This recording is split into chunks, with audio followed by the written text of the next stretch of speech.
নমস্কাৰ, এই মুহূৰ্তত অসমৰ প্ৰত্যেকগৰাকী জনসাধাৰণলৈ দিবলৈ ওলাইছোঁ ডাঙৰ খবৰ। তো যিসকল মানুহে এই ভিডিঅ'টোত ক্লিক কৰিছে, অনুগ্ৰহ কৰি এই ভিডিঅ'টো স্কিপ নকৰি প্ৰথমৰ পৰা শেষলৈ চাই থাকিব, কিয়নো এইটো ভিডিঅ'ৰ মাজত কৃষকসকলৰ পৰা আৰম্ভ কৰি SHG গোটৰ মহিলাসকললৈ কেইখনমান গুৰুত্বপূৰ্ণ খবৰ প্ৰদান কৰিম। তো অনুগ্ৰহ কৰি এই ভিডিঅ'টো স্কিপ নকৰি প্ৰথমৰ পৰা শেষলৈ চাই থাকিব। লগতে মোৰ চেনেলত নতুন হ'লে প্লিজ চেনেলটো ছাবস্ক্ৰাইব কৰি মোৰ লগত থাকিব। তো বলক ভিডিঅ'টো আৰম্ভ কৰি এতিয়া আমি বিস্তাৰিত জানি লওঁ যে কৃষকসকলৰ বাবে নতুনকৈ কি গুৰুত্বপূৰ্ণ আপডেট আহিছে। তেতিয়া আপোনালোকক বিতংভাৱে জনাই আছোঁ, অনুগ্ৰহ কৰি চাই থাকিব। তো আপোনালোকক মোবাইল স্ক্ৰীনত দেখুৱাই আছোঁ অসম চৰকাৰৰ ফালৰ পৰা কৃষকসকলৰ বাবে এনেকৈ এখন আপডেট প্ৰকাশ কৰিছে। অসম চৰকাৰৰ কৃষি বিভাগৰ ফালৰ পৰা এনেকৈ এখন আপডেট প্ৰদান কৰিছে। ইয়াতে লিখা আছে কৃষকৰ আয় বৃদ্ধিৰ এক অভিনৱ পদক্ষেপ। তো তাৰপিছত আৰু কি লিখা আছে পঢ়ি শুনাই দিছোঁ।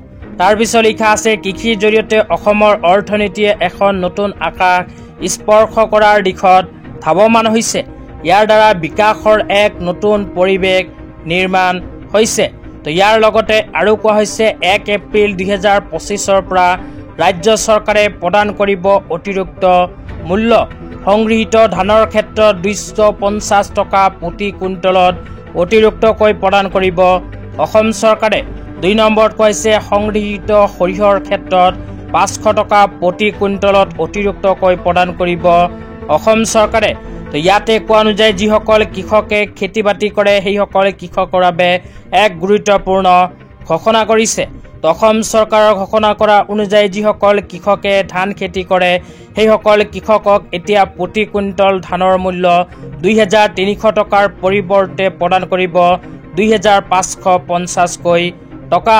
ইয়াৰ লগতে আৰু কোৱা হৈছে যিসকল কৃষকে সৰিয়হ খেতি কৰে সেইসকল কৃষকক প্ৰতি কুইণ্টল সৰিয়হৰ মূল্য 5950 টকাৰ পৰিৱৰ্তে এতিয়াৰ পৰা 6450 টকাকৈ প্ৰদান কৰিব। ইয়াতে কিন্তু স্পষ্টভাৱে লিখা আছে আপোনালোকে যদি ধান খেতি কৰে তেন্তে 1 এপ্ৰিল 2025 তাৰিখৰ পৰা প্ৰতি কুইণ্টল ধানৰ মূল্য চৰকাৰৰ ফালৰ পৰা লাভ কৰিব 2550কৈ টকা।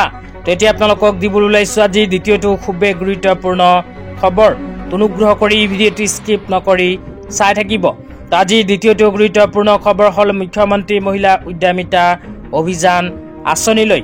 তো যিসকল আত্মসহায়ক গোটৰ মহিলাসকলে মুখ্যমন্ত্ৰী মহিলা উদ্যমিতা অভিযান আঁচনিৰ ফৰ্ম ফিল-আপ কৰি জমা দিছিল সেইসকল মহিলাক 10,000 টকা চেক বিতৰণৰ কাম অসম চৰকাৰে ইতিমধ্যে আৰম্ভ কৰিছে।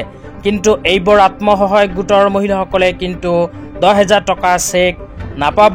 তো কোনবোৰ মহিলাই নাপাব সবিস্তাৰে আপোনালোকক জনাই আছোঁ, অনুগ্ৰহ কৰি ভিডিঅ'টো স্কিপ নকৰি প্ৰথমৰ পৰা শেষলৈ চাই থাকিব।